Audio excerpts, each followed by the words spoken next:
Wow. A lot going on in the world of professional wrestling. What's up, everybody? This is Fred Richani of TSC. It's been a while since we've done a live stream in regards to pro wrestling or really anything. But there is a lot going on. In fact, AEW Dynamite, as I'm recording this, is going on right now. We have the Death Triangle versus the Best Friends. Why is that significant besides the fact that they're having a hell of a match? Well, it's because it is for the vacant Trios tag team titles. Yes, the six-man tag team titles have been vacated by the Elite, Kenny Omega, and the Young Bucks. And CM Punk has vacated the AEW World title. Actually, more accurately, in real life, all of these wrestlers involved have had their respective titles stripped following the fallout of, well, All Out. If you don't already know what the hell's been going on, let's just get right to it. First things first, six-man tag titles, at least at the time I'm recording this, are vacant. It's either going to go to the Best Friends or Death Triangle.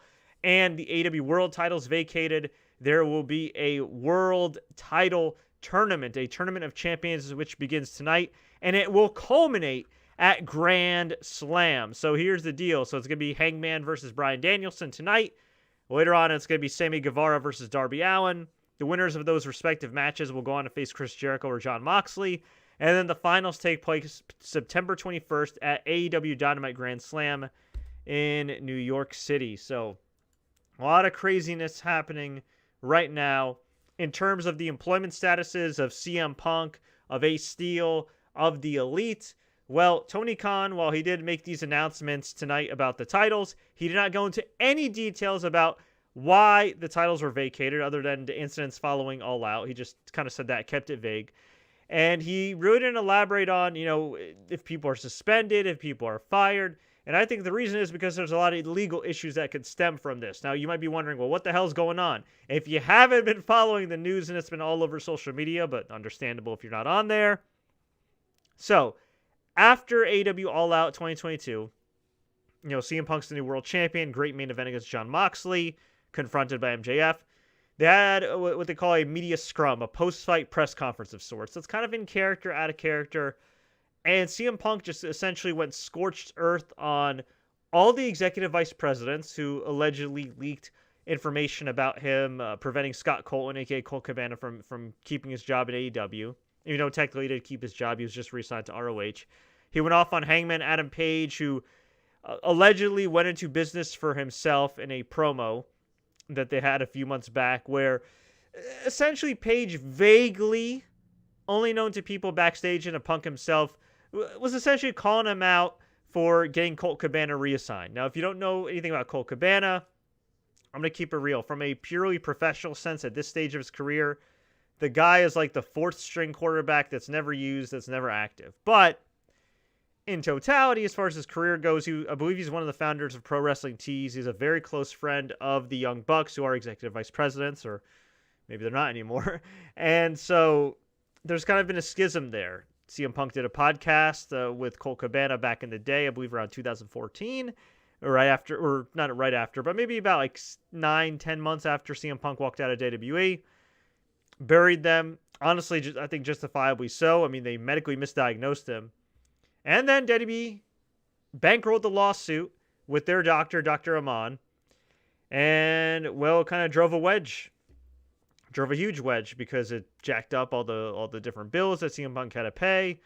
Apparently, it caused a schism between two longtime friends, because Punk was allegedly supposed to cover his legal bills, and then didn't, and vice versa. And it's just a whole mess. And Colt Cabana was employed in AEW before CM Punk. But again, let's keep it real. In this current stage of Colt Cabana's career, he is like a fourth string quarterback. He is, a seventh round pick, Mr. Irrelevant. Not hating on his wrestling ability. I don't know him personally, but it's just like, imagine there being a mutiny on the Tampa Bay Buccaneers because they cut Blaine Gabbert. Like, that would never happen, right? Or imagine like the guy who polishes the bench for Lionel Messi getting cut, and then there being a mutiny between Messi and whoever is polishing the bench. It makes no sense. But that's what happens when you put active wrestlers in power. Anyway, Punk went off. A lot of people didn't like what he said. Personally, I could have done without the forum. You know what I mean? That wasn't the forum to do it, but at the same time, he definitely seemed like he was fed up, to say the least. That doesn't necessarily mean that the things he said about the EVPs and people leaking info weren't true. The other stuff about Hangman Adam Page, he called him an empty-headed idiot. He said that, he's an idiot, doesn't take advice, whatever. That stuff's more conjecture. The stuff with Scott Colton, Colt Cabana, we weren't involved. We don't know. But it's not the first time we've heard about the EVPs kind of flexing their muscles the wrong way, allegedly. So some various issues with Cody Rhodes, who's now with WWE. You could make the argument Cody Rhodes might have ended up in WWE long-term anyway. And by the way, Death Triangle just won the 6-man tag team titles, the Trios titles. So congratulations to Death Triangle, that being Pac and the Lucha Brothers, which is pretty damn cool. So there's that. But yeah, whatever the case may be, CM Punk was very heated. And, he got out off the stage, or off the podium. Depending on whose report you believe, there's so many different reports. I'll give credit to Fightful, to Brian Last of the Wrestling News, and, of course, Dave Meltzer and Brian Alvarez for all doing their own respective forms of reporting. Just been a lot going on, a lot of moving parts. So depending on what version, and also, I hope I'm pronouncing his name right because we both follow each other on Twitter, Steven Muehlhausen, who I believe is with The Zone, have all been reporting various things. So shout out to them for their hard work. This has been crazy. A lot of he said, she said, and everything else. So here's what we know based on the facts, or the alleged facts we can piece together. Punk went off. He went to the locker room. He was with his trainer / best friend, Ace Steel's wife, who has a broken foot. She was watching his little dog, Larry. No, seriously, they were watching the little dog, Larry. And apparently, the Young Bucks, Nick and Matt Jackson, along with Kenny Omega, and I was personally told, I haven't heard any other accounts of this, but I was personally told by somebody who's kind of in the know. I'm not a reporter. I'm just telling you what I heard. They came with Brandon Cutler. I don't know if Brandon Cutler was trying to intimidate or whatever, if he was just trying to stop it. All I know is that it was 4 guys. So essentially, the scene of 3 to 4 guys, 3 of which are executive vice presidents, high-ranking employees of the company, apparently aggressively barged into CM Punk's locker room. Some say they banged the door. Other people say that they just walked in. Whatever the freaking case may be, they made the unwise choice of barging into his locker room in some capacity, okay? Whether he broke down the door or not, I don't know. Now, I'll preface this by saying I understand the human emotions. I understand that these guys are all adults here, and they all have pride, and they all have big egos, and they all see wrestling in a very specific way that is the polar opposite of the other, at least when it comes to Punk and the EVPs. However, listen, man, when you take that title of an executive vice president or a general manager of a team or a head coach or even an assistant coach, whatever, okay? You need to have some decorum. You need to have some responsibility. You have the right to be pissed off. And I know professional wrestling is a completely different animal from, say, where I work in advertising, okay? But with a lot of the executives I've worked for, more often than not, the good ones defuse the situation. They let cooler heads prevail. They don't go into, just right into somebody's face. Again, advertising very different from professional wrestling, although you'd be surprised at how heated it could get depending on the ad campaign. So they allegedly barged in, got into a confrontation, and depending on whose account you believe, I believe it was Matt Jackson who got in Punk's face, who I was told made the first move, as in just physically got in his face. CM Punk, I think it's unanimously been said he threw the first punch, but that doesn't necessarily mean he was the aggressor. You know what I'm saying? If somebody gets right in your face like this, like, I'm sorry, like, something's going to happen, okay? So that allegedly happened. Now, allegedly, again, depending on whose version you believe, Ace Steel, who is the real-life trainer, close friend of CM Punk, ran in and threw a chair at Nick Jackson, damn near knocking him out, right on his eye, and bit and pulled the hair of Kenny Omega. And this reportedly took up to 6 minutes to separate, with Sean Ross Sapp, and I'm paraphrasing his report here. I think it was like, one of his sources said it was partially a matter of life and death, which honestly, with tensions heated, with adrenaline rushing, I wouldn't be surprised. Now here's the thing. You got to understand something here. The key is that the Bucks and Kenny Omega are employees. Okay? Ace Steel is I believe, a backstage producer, what they used to call a road agent, employee.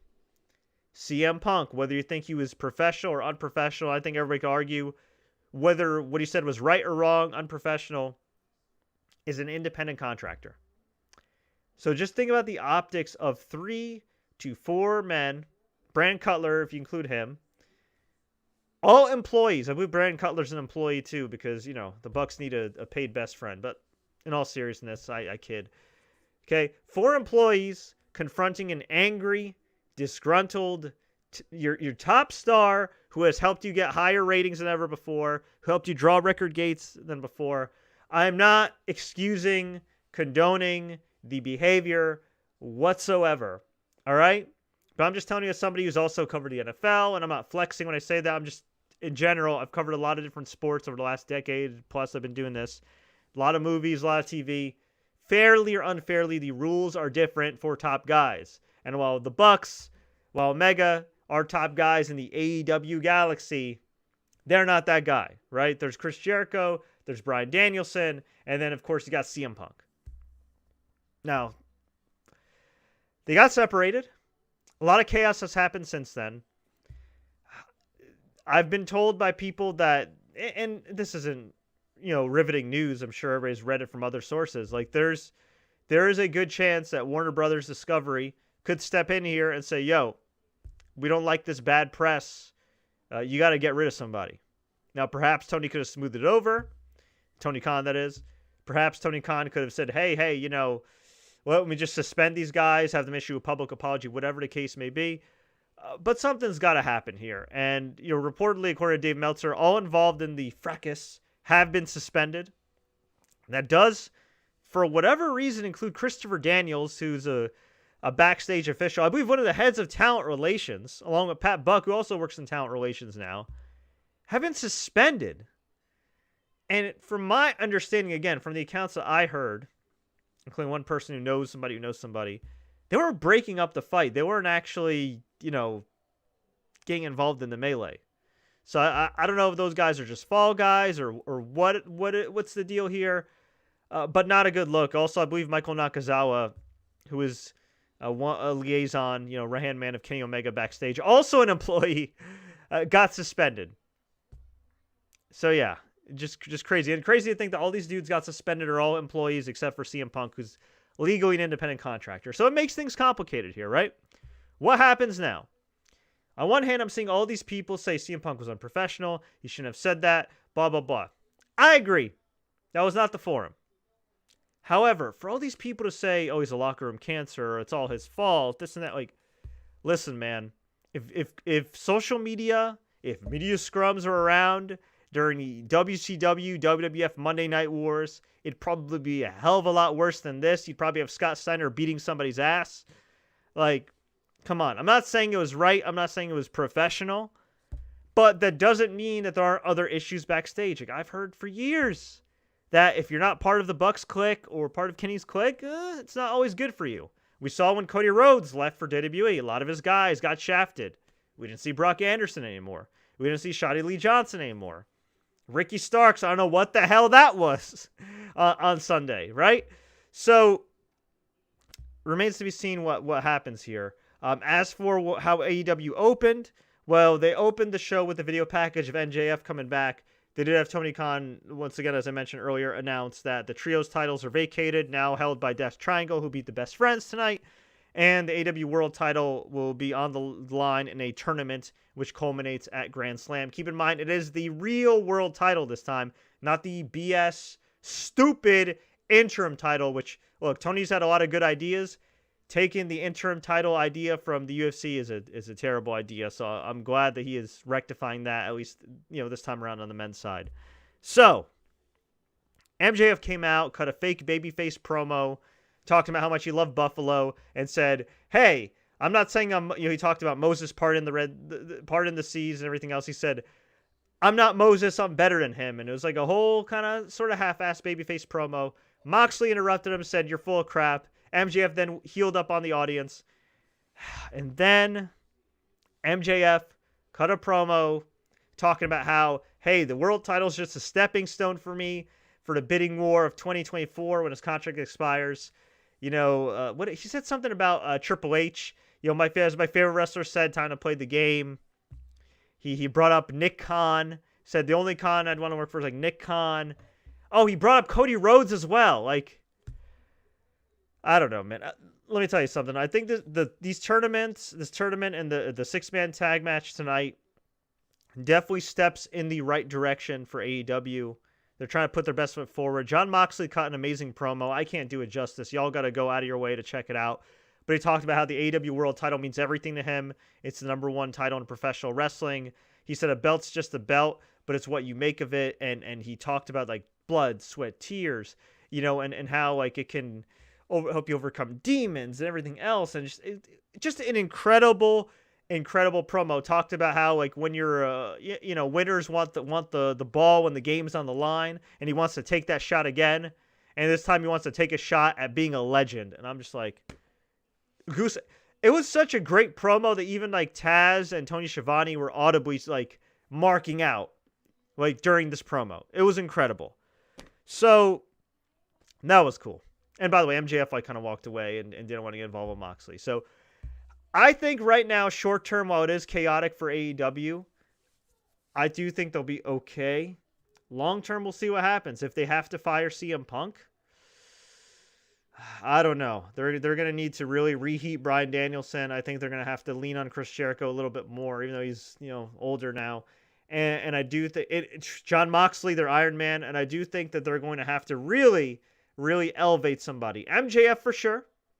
But I do think that they dropped the ball with Wardlow a few months back, and they really need to reheat him and make him kind of like their Goldberg. Same thing on the women's side. I think Jade Cargill needs to get the main title. I know she's not the best like in-ring worker. I don't think you need to be the best in-ring worker and have 5-star matches. I think you need to be an attraction and put asses in the seats. And I think Jade Cargill has that potential. So I would kind of make her your female Goldberg. Just have her run through everybody. If you want to have her have like 3-4 minute matches, fine. But make her a killer. Make her an attraction. She's fantastic. And yeah, just really lean in on these people that you see as stars. If you see Darby Allin as a pillar, work your ass off to make him a pillar right now. If you see Jungle Boy as a guy that can take you to the next level, push Jungle Boy right now. MJF, he's already halfway there or 3/4 there. Just do it. This is the time. No more slow burning. No more this. No more that. No, just do it. Just do it. Like enough already. There were times in TNA where they waited way too long to pull the trigger on AJ, way too long to pull the trigger on Joe, barely pulled the trigger on James Storm when he was hot. Like, this is the time. You need guys and girls who can get hot right now, who are new, who are fresh, who can potentially have crossover appeal. Some may flop, some may not, but it's a risk worth taking. So we will see what happens. But for the love of God, please, no more WWE references. No more WWE jokes. It was cool at first. It was edgy at first. But, and I'm not blaming MJF. He's doing great for the business of MJF. But I don't think it's a coincidence that after MJF cut an anti-AEW promo, I know you scripted to, but cut an anti-AEW promo, that things started going downhill. Between Hangman and Punk going at it, between Ricky Starks, and I know he was scripted to do it, but cutting a promo saying that, oh, they gave me this title as a noose and I turned it into a tie or something, like, yeah, enough burying the company. For such a wrestling historian, Tony Khan seems to make some mistakes that are very WCW-ish. Making active wrestlers booker, that's one thing, or having creative control, that's one thing. And then the other thing is making the company the enemy. When you're WWE, you can have a horrible authority storyline and survive and still make millions of dollars. They got revenue streams up the ass. AEW, not so much. So, yeah, I think if they get rid of CM Punk, it's a really bad move. Even if people don't like him or think he could be more classy or this or that, like, enough. He's your top guy. He's undoubtedly your top guy. If you could salvage him, make it happen. The Bucks, Kenny Omega, at the very least, I would strip them of their executive vice president title. Screw it. You shouldn't have active wrestlers as officials. And if you're going to have active wrestlers or semi-active wrestlers as officials, then you know what? You should probably give Jericho some power or give Christian some power. I don't know. Somebody, maybe not Jericho, he's still too involved in the mix, but like Christian. You know what I mean? Or William Regal's not an active wrestler, but like William Regal or somebody like that, man. I think they need to do something like that. Now, if they end up losing the Bucks, or if the Bucks threaten to walk, or Kenny Omega threatens to walk, I mean, you do your best to salvage the situation, but it is what it is. If you're asking me who I think is more valuable to the company today, not in 2019, I think it's CM Punk. I think no matter what the internet says, I think it's CM Punk. And that's no disrespect to the Bucks and to Kenny Omega's contributions to the company. But hey, they gave Cody Rhodes a stiff kick in the ass and told him goodbye. So, such is life. But we'll see.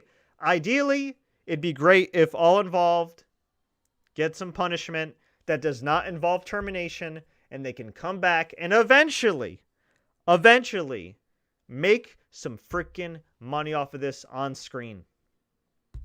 But we'll see. I don't know. I have a feeling that unfortunately, I wouldn't be surprised if CM Punk is gone. Even if they even if they have like a fall guy, like if they have a fall guy like Ace Steel, like I could see CM Punk walking out and getting a buyout. I could see CM Punk saying, you know what? That's my guy. He ran in and defended me. His wife had a broken foot, and these guys were trying to pick a fight with me when I had my dog and my friend's wife in there, and he was defending me. Why am I going to come back? Right? So, we'll see what happens. Also, unconfirmed, but I've heard from little birdies that people in WWE have made inquiries for Punk, which, not really riveting news, they should. Now, if he has a torn tricep, which is what is reported by Dave Meltzer, he's going to be out for a while either way, but what is it? September? He could be realistically back for WrestleMania. But we'll see. Stranger things have happened. Also, one more thing of note before I go. Fightful reports that Malakai Black, a.k.a. Aleister Black, a.k.a. Tommy End, has requested his release and got it for mental health reasons. It is a conditional release, which means there's probably, conditions pertaining to his release, meaning he may not be wrestling for a while. All I want to say is thank you, Malakai, for overall a fantastic year in AEW. Albeit one that I really feel like AEW never really capitalized on after the great Cody Rhodes feud. So, but hey, I hope he lands on his feet. I hope, first things first, that everything's okay with him at home and in his mind. And yeah, I'm assuming at some point down the road, we'll see Aleister Black again in WWE. But I want to hear from you. What do you think about all this AEW drama, all this AEW chaos? If you were Tony Khan, what the hell would you do? Let me know. Leave a comment below if you enjoyed this update. Like, share. Don't forget to subscribe and turn on notifications for more updates like this. Things are just heating up as I see it. And until next time, everybody, as always, enjoy the matches. Oof. Guys, calm down and make some freaking money together.